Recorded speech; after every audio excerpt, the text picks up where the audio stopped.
Hi, I'm Katie Dunn Tenpas, a visiting fellow in governance studies at the Brookings Institution and the director of the Katzman Initiative on improving interbranch relations and government.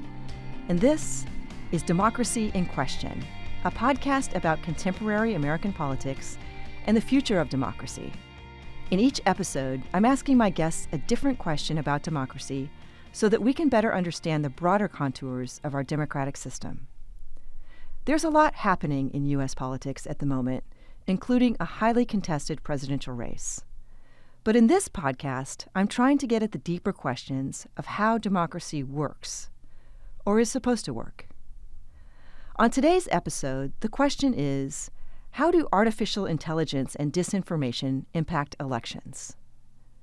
Political campaigns in America have always featured misinformation about the issues, made-up stories about opponents, and even lying. But today, artificial intelligence and other new technologies represent an unprecedented challenge to the electorate and our political system.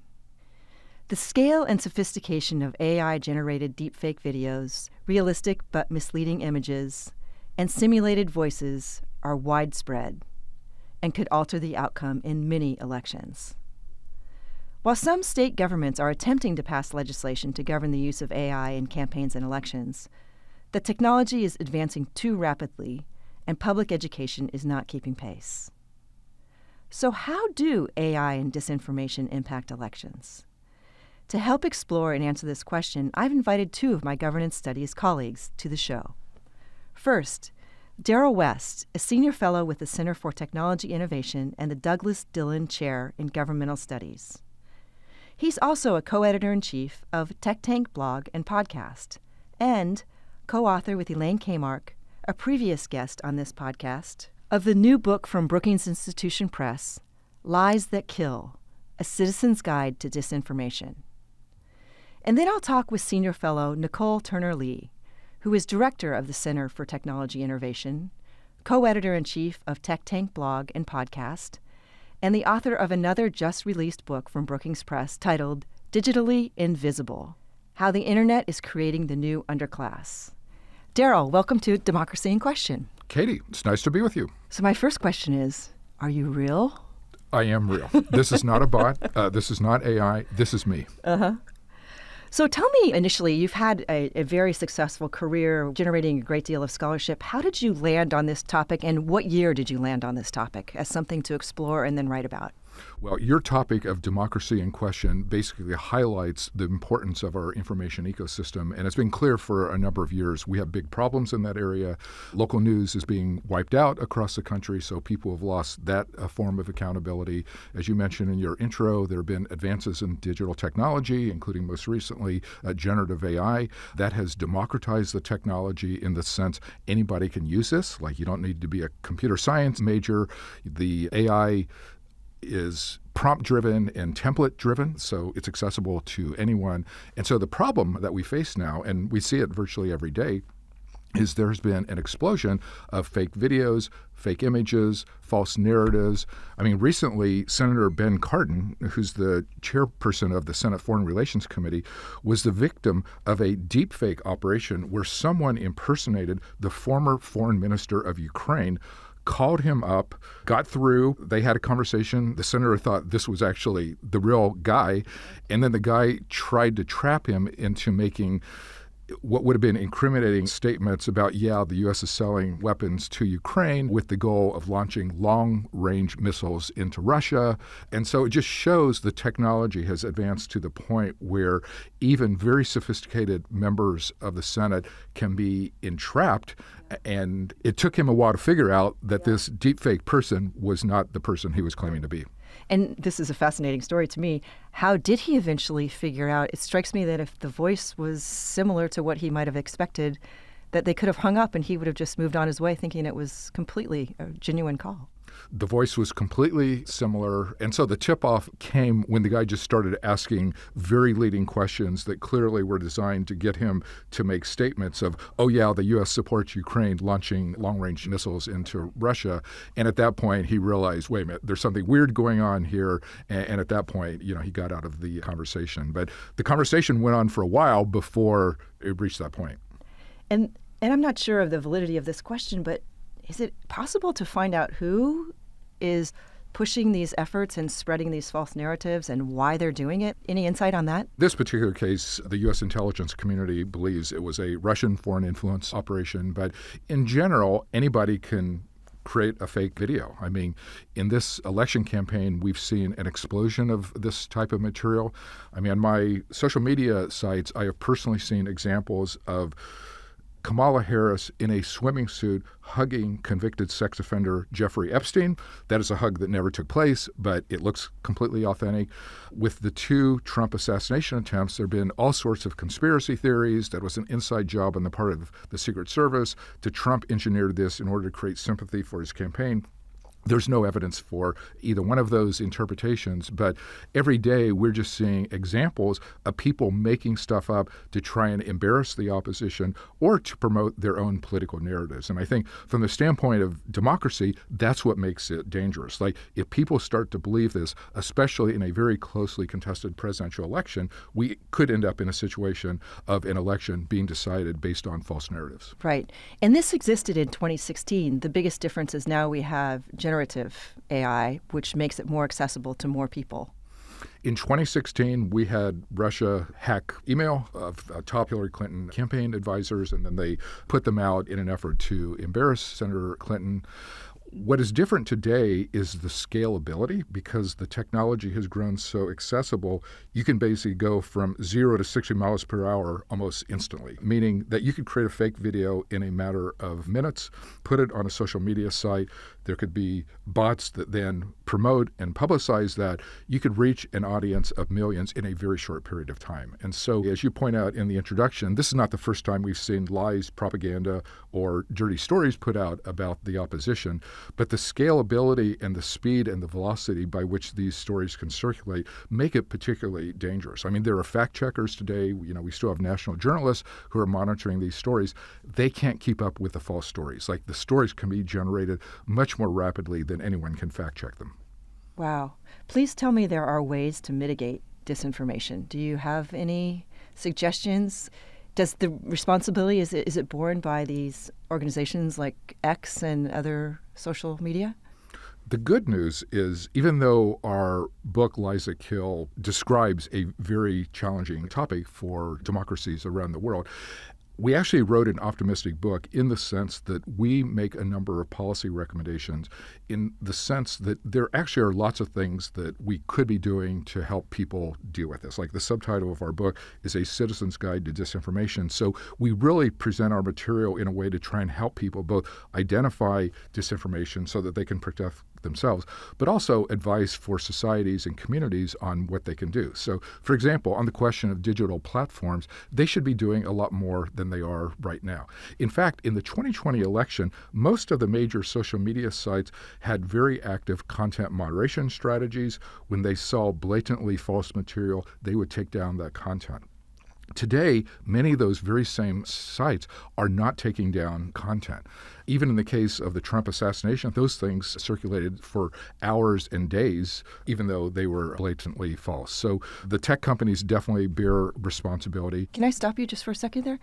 Why did they previously take down that kind of information relatively quickly, but now they're not? What's the policy change?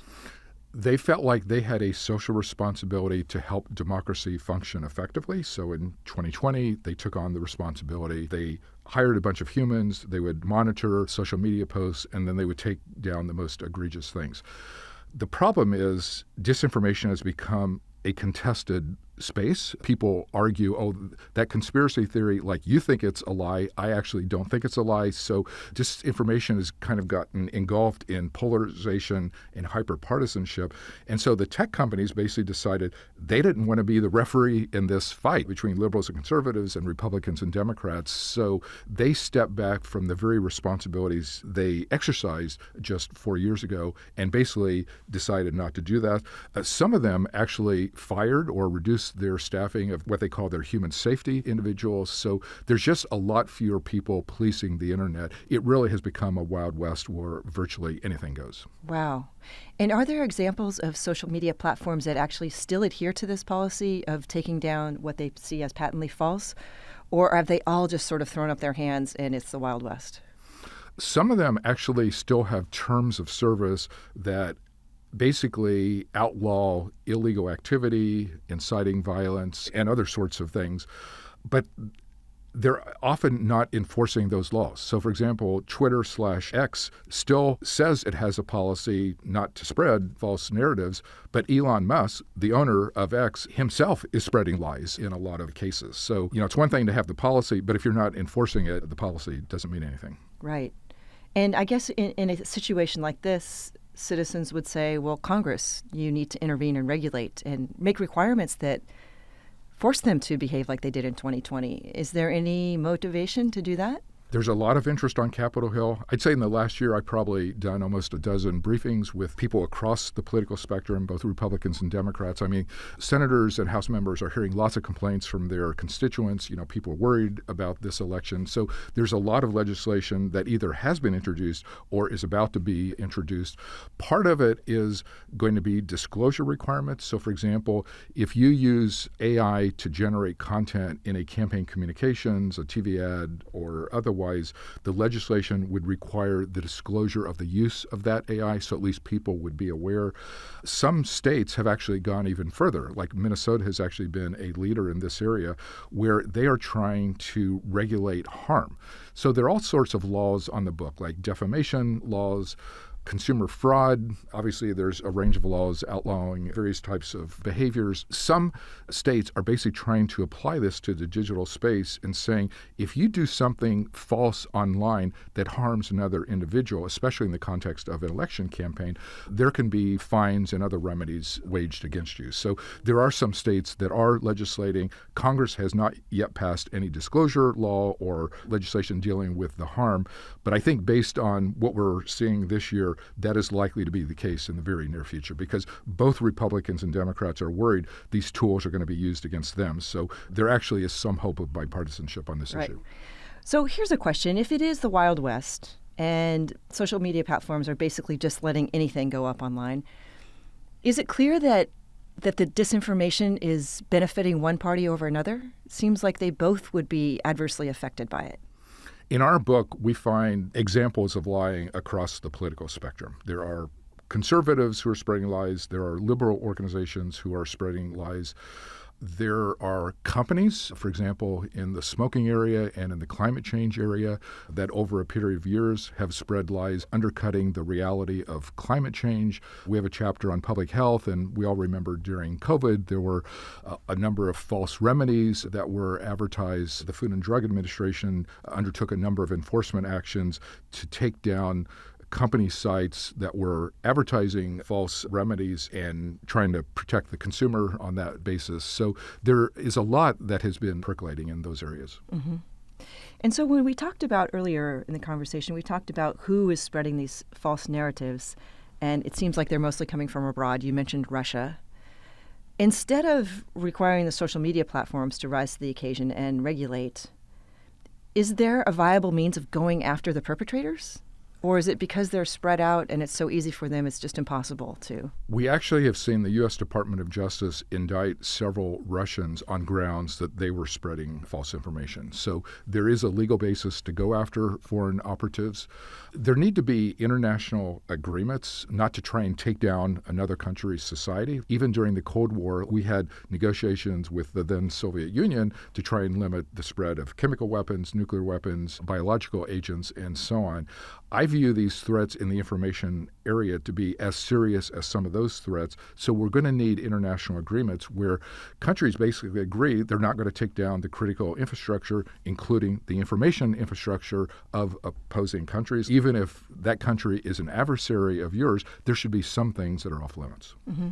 And would you be optimistic about those agreements actually being implemented and followed? International agreements work only if both sides, both parties to the agreement, have an incentive to enforce this. And it's kind of like nuclear war. Like everybody understands that's going to be bad for everyone. People need to understand that information warfare can be very destructive of all the countries involved. So there actually is a basis for countries to come together. Like America doesn't want Russia and China taking down our critical infrastructure. China should worry about other countries trying to do damage to them as well. So there should be some rational basis for adversaries to come together in the same way that we did during the Cold War. There were lots of international treaties between the United States and the Soviet Union, even though we were sworn enemies at that time. Right. And are there any European countries or other countries that are sort of at the forefront of trying to create these treaties and to get countries to sign on? The European Union has passed legislation in several different aspects of digital technology, but most notably AI. They have created a provision where companies can be fined up to 6% of their global revenue if they allow disinformation to spread on their site. Now, 6% of the global revenue of any of these large companies, that is a very big number. So that is a serious fine. The U.S. government has levied fines against some of the U.S. tech companies on various types of issues. They generally tend to be lower fines, but the fines are getting bigger. So countries are getting tougher in a lot of these areas. And so the tech companies need to understand if they don't act responsibly, there's likely to be more government oversight over their activities. And are the fines of a sizable nature that it's not just a slap on the wrist, that they actually can affect their bottom line? Do you have any sense of that? If it's 6% of your global revenue, that's a serious fine. Like we're talking about billions of dollars in that situation. So that clearly is very significant. A lot of countries are now starting to undertake enforcement actions against the tech companies. The tech companies understand that things are a little out of control. I think in the United States, one thing that is going to encourage national legislation is the states are acting. What the tech companies don't want is to have 50 different sets of laws. Like you don't want to have to build a different algorithm for Illinois versus Idaho. Like that defeats the whole scalability of technology. Like you lose the advantages of technology if every state has a different set of rules and you have to devise a different kind of platform for each of those situations. So the fact that so many states are acting now to pass legislation to deal with various types of digital technology, that's going to create real problems for the tech companies. And I think eventually that's going to encourage them to go to Congress and say, we need meaningful legislation in this area. Yeah. And that's just a matter of time for them to start to feel the pressure. Yes. The European Union already has acted. American states are acting. There are a bunch of legal cases going through the judicial system. The Supreme Court already has acted on a few. There are others that are going to be coming up. So there's actually a lot of different types of public oversight that is taking place. I think people understand kind of the genie is out of the bottle. We still want to preserve American competitiveness in the innovation space, but we need to deal with the harmful problems that already are apparent to really anybody who follows this area.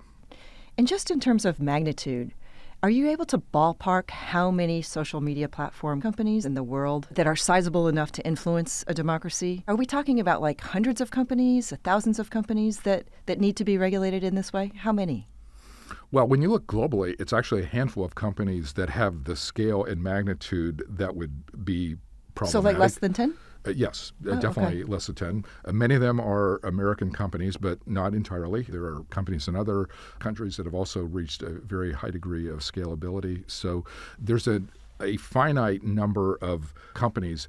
And the European Union actually just focuses on the large companies. Like there are dozens, if not hundreds, of social media platforms. But if you're a small platform, your ability to create havoc in a society is somewhat limited. And so people are really wanting to target the largest companies just because that's where the scale of the problem becomes really problematic. And I mean, it's obvious that spreading disinformation affects elections and therefore affects democracy. But what do you think is the most deleterious impact? Like, there's lots of ways it's adversely affecting our democracy right now. Which is the worst? Like, what do you think is the most egregious? I think one of the biggest problems is disinformation sows discord within a society. It pits people against one another, and it creates a situation where nobody trusts anyone else. Every democracy requires some common set of interpretations about what's going on. They need common facts. There needs to be some minimal levels of trust for a political system to operate. Like we know we face lots of problems. In order to bargain and compromise and negotiate, there needs to be some shared understanding, and there needs to be trust in the other side. Those things are lacking right now, and it's one of the reasons our democracy is not performing very well. Right. And so if you were to look at the 2016 or the 2020 elections in retrospect, Are there ways as a social scientist that you can determine what the impact was of disinformation? How can you do that? It's a hard topic to investigate because we don't really have the data or the measurement instruments to make definitive declarations in that regard. But if you look at public opinion surveys today, just in terms of the percentage of Americans who believe things that we actually know not to be true, it's shocking how big some of the numbers are. There are false beliefs that are shared by 30, 40, or 50% of Americans. There are doubts about the reality of climate change that are pretty widespread in the United States. We saw during COVID, a significant part of the population didn't want to get vaccinated, even though there were known health advantages of vaccinations. So you can start to see when there's millions of people believing false information, how big of a problem this is, and our need to get a handle on the information infrastructure. And when you think back to the Trump administration from 2017 to the early part of 2021, there were moments where he himself clearly tried to change the narrative and change information such that there was a hurricane forecast. And he was trying to show that it was going to hit states that NOAA said it wasn't going to hit. And then there were examples during COVID where the administration said X, but actually Y was the reality. Do you think it's just a confluence of the rise of AI and the technological advancements converging with a president at the time who was willing to kind of perpetuate falsehoods that has made this a perfect storm and made it more influential than it otherwise might have been? I realize that's a hard question to answer with certainty, but can you talk about that? I mean, there certainly are individuals who are spreading lies, and that is a big problem for our country. But I think there's a deeper and more fundamental underlying problem here, which is we live in an era of mega change where there are large-scale transformations taking place in technology, in business models, the way that markets operate, the geopolitical situation around the world. The problem with all that mega change is it's making all of us nervous. It's making us worried that people who don't share our views are out to get us in some respect. We're not trusting even of our neighbors. There have been surveys on social trust. Do you trust your neighbor? And people say, no, I don't trust my neighbors anymore. And so all these things have come together in a way that creates real risk. It's not just the politicians who are spreading lies, but the fact that people are so anxious and in some cases angry that false narratives become completely believable to a large number of people. Like, I think that is a bigger problem. It's not just the individual spreading the lies, but the fact that some of us sometimes want to believe really bad things about the opposition. Yeah. So on a scale of 1 to 10, how nervous are you about the future of American democracy? I'm worried about this election cycle just because many of the things that we recommend in our book are not going to get enacted in the few weeks that we have leading up to the November elections. But I'm actually optimistic on a longer-term basis because I think the one thing that has happened this year is this year has been a tremendous teachable moment for all of us, teaching us about the power of AI, the risks of disinformation, the way polarization and hyperpartisanship creates problems for our political systems. So I do think there's legislation pending. There's going to be more public oversight. Eventually, we will get a handle on this. So I do think in the longer run, I'm actually quite optimistic about our ability to handle these issues. So then I take your two numbers of how nervous you are now plus how unnervous you are in the future and average them, and that tells me where you are on the scale? Pretty much. That would be a good estimate. What's a good number then? Maybe a 7? It's hard to quantify, but Yeah. In terms of this year, because of the Electoral College, I'm worried that it would only take the ability of disinformation to influence a very small number of people in 1, 2, or 3 states to tilt the election one way or the other. So that's something that I think is very risky. But on a longer-term basis, I think our country will get a handle on this, and other countries around the world are experiencing exactly the same thing. Like, this is not an American phenomenon. This is a global problem, and there are lots of smart people around the world working on these issues. Yeah. Well, thank you so much for your time. This is a fascinating discussion. You taught me a lot. I appreciate it. Thank you, Katie.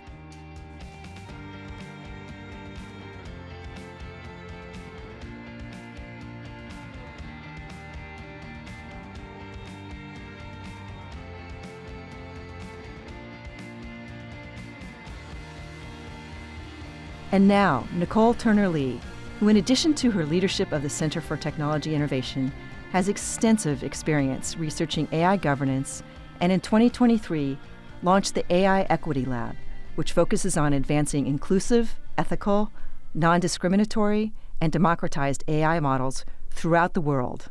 Nicol, welcome to Democracy in Question. Thanks for having me, Katie. I appreciate it. Yeah, and congratulations on your new book. That's very exciting. I appreciate that, too. It is a labor of love, but been so exciting. Yeah, that's great. Well, why don't we just start at the top with this broad question of how AI and disinformation influence elections, and you can take it from there. I think that's a really interesting question. And I think it's one that so many people are pursuing because to a certain extent, we have an election that's before us and we've had many elections that are happening across the globe.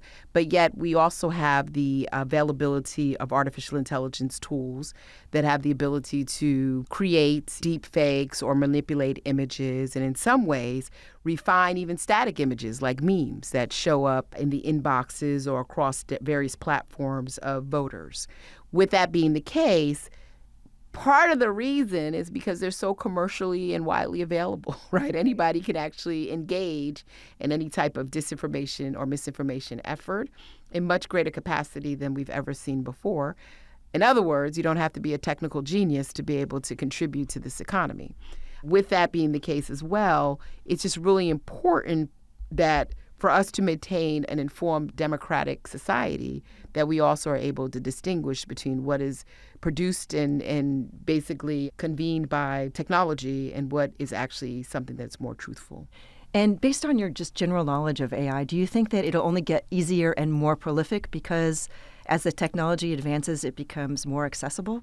I think so. I think low-cost options that are available on various platforms make it easy for people to do manipulation. I'll give a personal story. My 17-year-old came in the room not too long ago and said, "Mom, say hi." I said hi. And the next thing you know, I was giving her an excuse to be absent from school with my voice. Oh. She then came and said, "Please, I know you're a policymaker. Don't tell anybody about this voice extraction tool because I like to play with it." But there are, bad actors that see the availability of those types of tools as ones in which they can actually create much more harms. And I think the other thing that we're seeing as well is just the profit incentives that are embedded in the technological ecosystem also try to drive those costs down as well as reduce the barriers to access. So this is very different in my perspective from what we saw in 2016, where there was a lot more foreign operatives manipulating various images and creating much more of an emotional stimulation when it came to disinformation. I think today's disinformation is also done, here in the U.S. among actors and perhaps among companies where there's a profit incentive to be able to utilize many of these tools. And what would you say is the most practical advice that you could give to somebody? Obviously, if I'm, scrolling on X or something like that, there will be pictures that I see that I know obviously are fake on its face.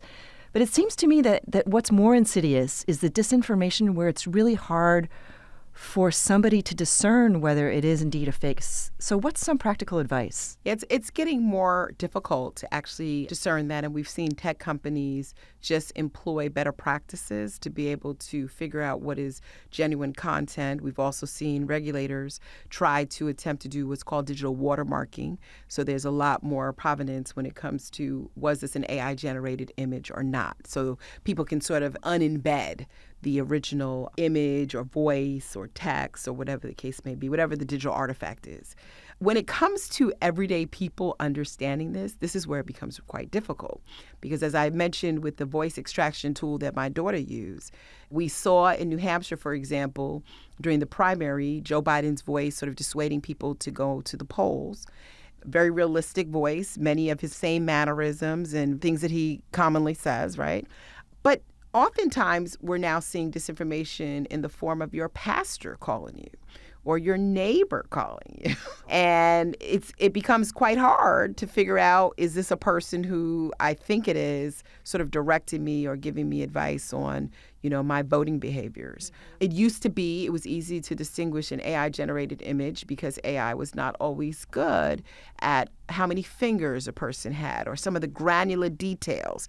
If you look at some of the images, you can see that the hand starts by embracing the other person, but it never gets to the other side. Nowadays, we have this development of a variety of media, some of it which is using deepfakes of celebrity endorsements, where it becomes harder for people to determine what's true and what's not true. That's why we need more regulation in this space, because I think that's where the lack of transparency and disclosure, the idea of watermarking are just really good best practices for the U.S. for people to better understand what's real and what's fake. So tell me your wish list in terms of regulations. What would be the most effective regulations if it was sort of up to you to implement them or to require social media platforms to adopt them? What do you think would be most effective? This is a hard one. I mean, I obviously am a fan of digital watermarking, as many legislators are, because it does provide some type of stamp or visible marking of AI-generated content, which I think is a step in the right direction. I've written at Brookings a lot of research on just more transparency guidance when it comes to things we've seen in the consumer marketplace, when the Energy Star rating, where we see the big yellow sticker on a dishwasher, and we know that this is actually a trusted product. I think we need to do more of that, particularly when we're looking at our election infrastructure, to ensure that we know that there is misinformation or disinformation being shared.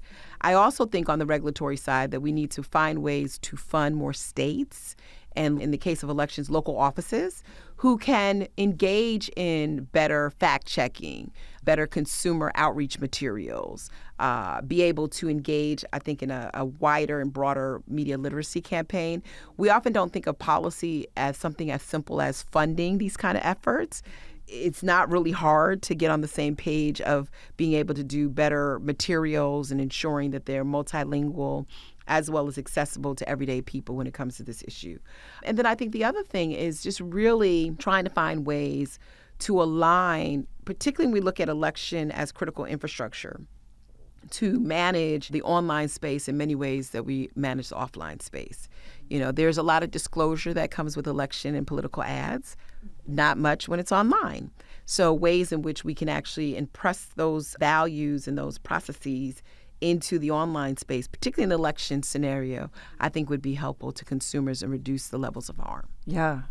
That sounds like it makes a lot of sense. And there's no reason why they shouldn't exist. If they exist for television commercials and things like that, then this is just another avenue of communication. Yeah, I think part of the challenge is many of the legislators are still grappling with how much of this is produced, right? And so they're not quite sure, themselves on whether or not, this deep fake is something that is manipulative for the sake of generating individual or community impact, or is it something that's being done innocuously? And, there's a fine line. I just wrote a piece where I'm thinking about some of these memes that are out there. And technically, there have been many memes that have been trolling the internet around conspiracy theories, right, that have come out. But at the same token, those are not regulated by any of the existing legislation that we have at play, because satire and humor are carve-outs. Oh. They're not under any of the legislative drafts or loopholes, right? Exactly. So, for me, that makes it even easier for people to impress through what can be seen as more innocuous, these political messages that can be polarizing. And, the more that we allow this, this well to sort of get deeper and more opaque, it's going to be harder for us to come back and fix it. So let's shift gears and talk about the other side of the coin, which is, what about law enforcement and what about getting the perpetrators at the root of this? I mean, it seems to me you shouldn't really ignore that side of the coin, but maybe it's just too difficult to track this down. At least on the cyberspace, there have been many recent arrests of Chinese as well as Russian operatives that have been using disinformation tactics to append our current election. It's been known, and I just recently read this, so please correct me if I'm wrong if you've read otherwise. But in some instances, some of the messages are uplifting the countries and what their role should be to sort of temper down some of the feelings. The article I was reading, for example, was suggesting that the Chinese government has been engaging in disinformation to actually spread more positive messages to sort of tone down some of the temperament that they quote unquote perceive is happening in the current election. And we've seen on the other side, Russian operatives come in and break into the campaign banks of several of the candidates and sort of use that to spread misinformation and disharmony. So I think we're doing a really good job so far, or effective job for that matter, at being able to troll the international landscape, because I think we've done a much better job when it comes to international governance of technology more broadly. So we still have a long way to go when it comes to AI regulation in particular, but technology governance more broadly, we've been working on this for a while. So I do think that we've provided some foundational playing field for us to be able to go get those international actors. Where it's becoming more difficult is that we're seeing, in some instances, international actors level domestic players as their front to spread disinformation. We saw a little bit of this in 2016 when there were cover groups or shill groups created to dissuade Black voters from going to the polls. But we're hearing now from some of these reports that they're using, again, domestic actors to be so almost like that. Spies. Yeah. I mean, there definitely is a domestic element to this that is probably more scary and harder to discern. Right, and is much more prevalent than 2016 or 2020. That's right. And I think it's also worth mentioning, Katie, too, that misinformation and disinformation are not just today about one tidbit of information, like your polling place has been moved or election date is actually this date. I mean, we're talking about a web of disinformation that people are being exposed to, whether it's health disinformation or misinformation. It's disinformation about the economy. It's disinformation about, your child and social media. It's this big conglomerate. Right. They don't just focus on one issue. They just... The whole idea is to cause disharmony and polarization writ large. That's it. It's not just to focus on an election. They would love to influence our election, but they also would love to just instill a sense of disharmony and anger and resentment. And that's the part I think that we're seeing many of the campaigns pay more attention to.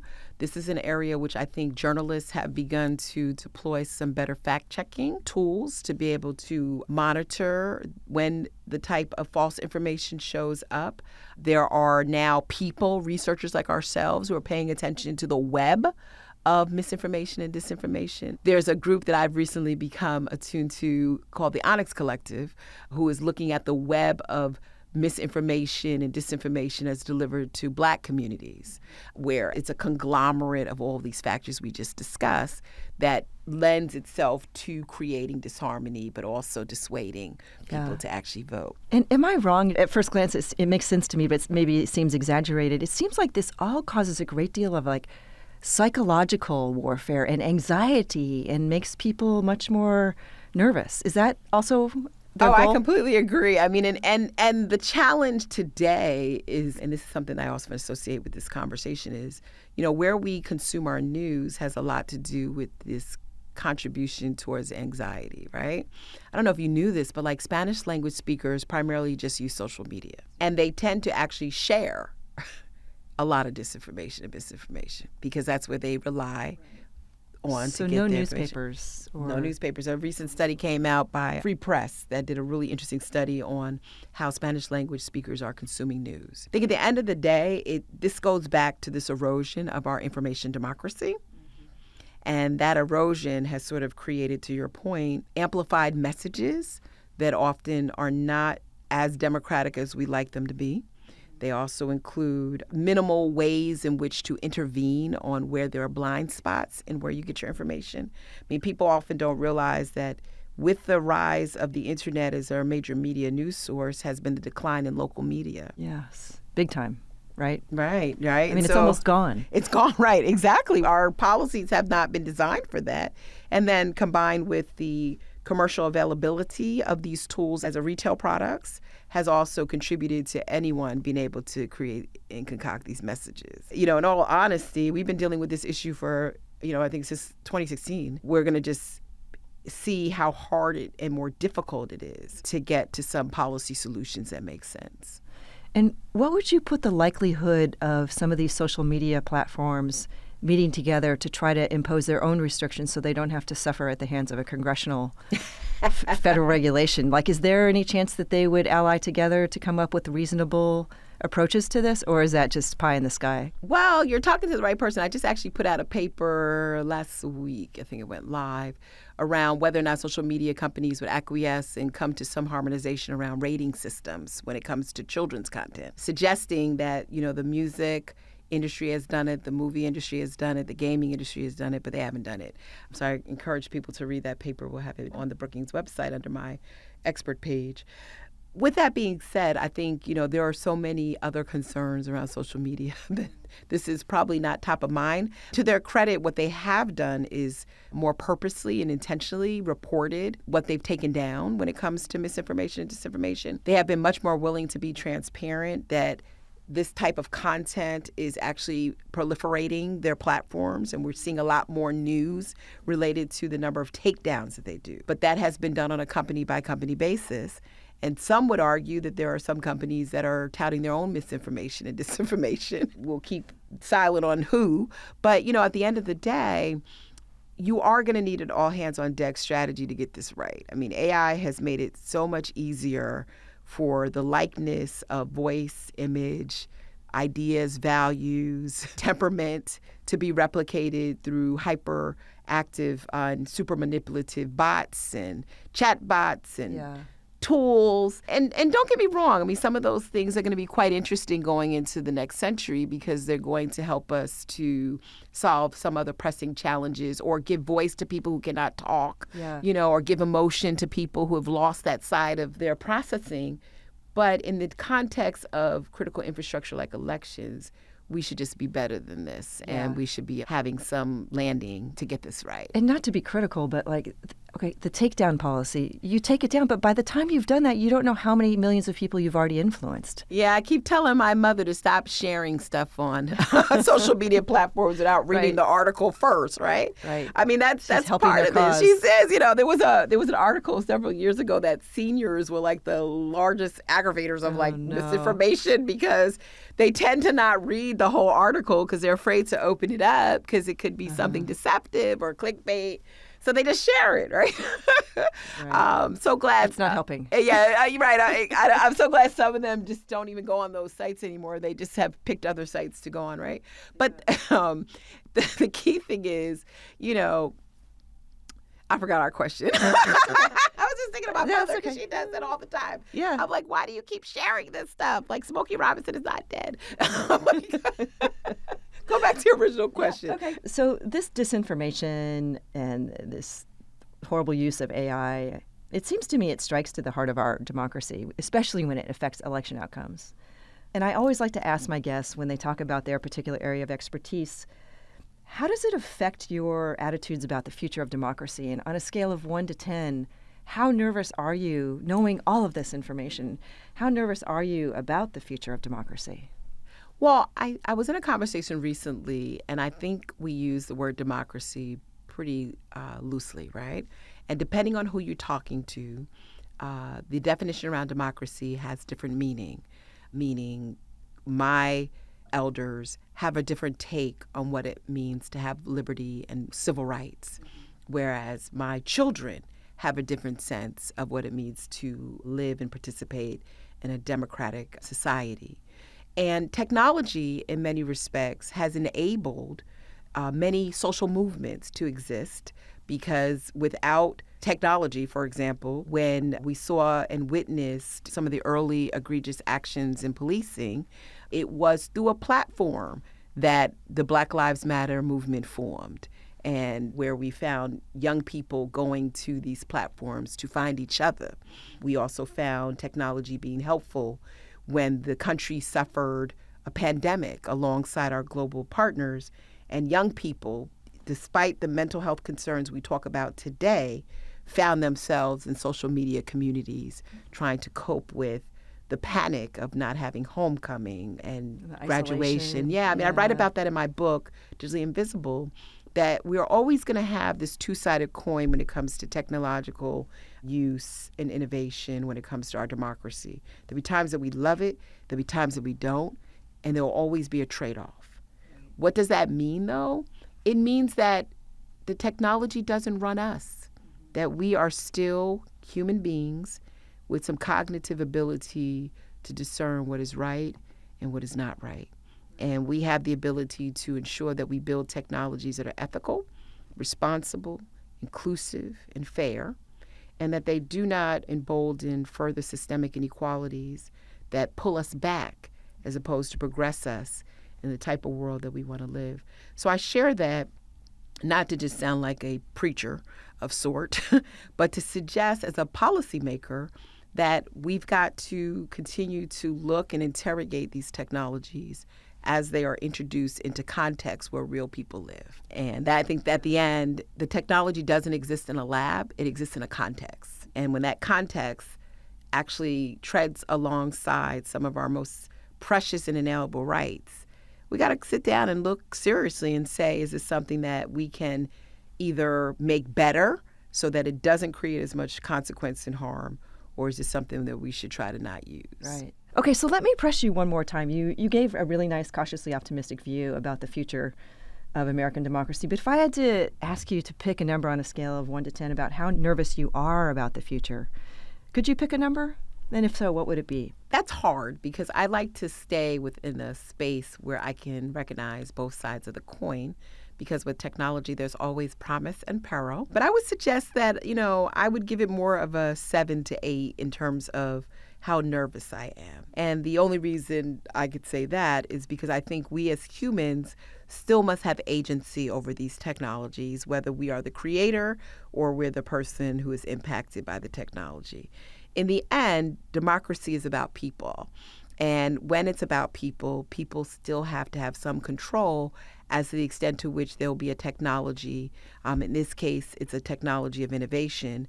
Back then, when my elders were growing, it was a technology of industrialization and slavery. My point is we should have agency when it comes to what types of technologies are being used to advance democracy. Back then was cotton gin, and today it's AI. My point is, I'm still nervous that we are developing technologies outside of the context of labs that get placed into communities, and we're not asserting the same level of responsibility, transparency, inclusiveness, ethical constructs that ensure that we're not persisting some of the systemic inequalities in which we have today. So, I think as a policymaker, there's a lot that I would like to see in terms of introspection and interrogation of these technologies to just make them fit better in the society which we've created, and not technologies that regress that progress. Yeah. And I suppose picking the number 7, it's always good to be a little bit nervous, especially when it's new technology and you're seeing what some of the negative results are. I mean, look, I worry about people who say it's like, no, there's no, need to be nervous and cautious. If you're a number 3 person, we're probably not sitting at the same table. Or reading the same things. I don't think so, because I think with any technology, I've been doing this for 30 years, with any technology, it's just so important to make sure people have some say into the design and the development, and that we all are not just subjects of that technology. So it seems like you really strike kind of a cautiously optimistic. Oh, yeah. I mean, I always think about, there's promises and there are perils.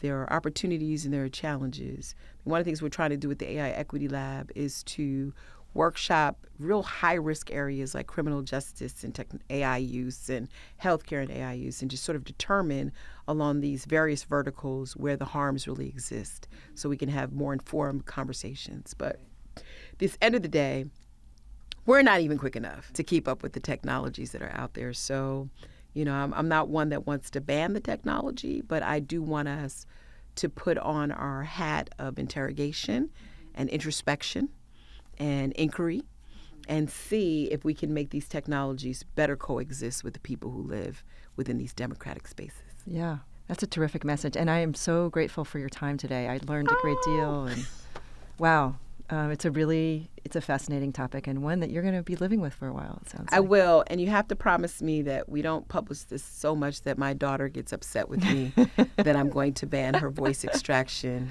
technology that she so loves to use in her free time. If this podcast gets so popular that your teenage daughter knows about it, I will be shocked. But I'll be happy. Anyway, thank you so much. Thank you so much. Democracy in Question is a production of the Brookings Podcast Network. Thank you for listening. And thank you to my guests for sharing their time and expertise on this podcast. Also, thanks to the team at Brookings, who make this podcast possible, including Kuwila Lini Huanga, supervising producer, Fred Dews, producer, Gaston Reboredo and Steve Cameron, audio engineers, the team in governance studies, including Tracy Viselli, Catalina Navarro, and Adele Patton, and the promotions team in the Office of Communications at Brookings. Shivanti Mendez designed the beautiful logo. You can find episodes of Democracy in Question wherever you like to get your podcasts, and learn more about the show on our website at brookings.edu/democracyinquestion, all one word. I'm Katie Dunn Tenpas. Thank you for listening.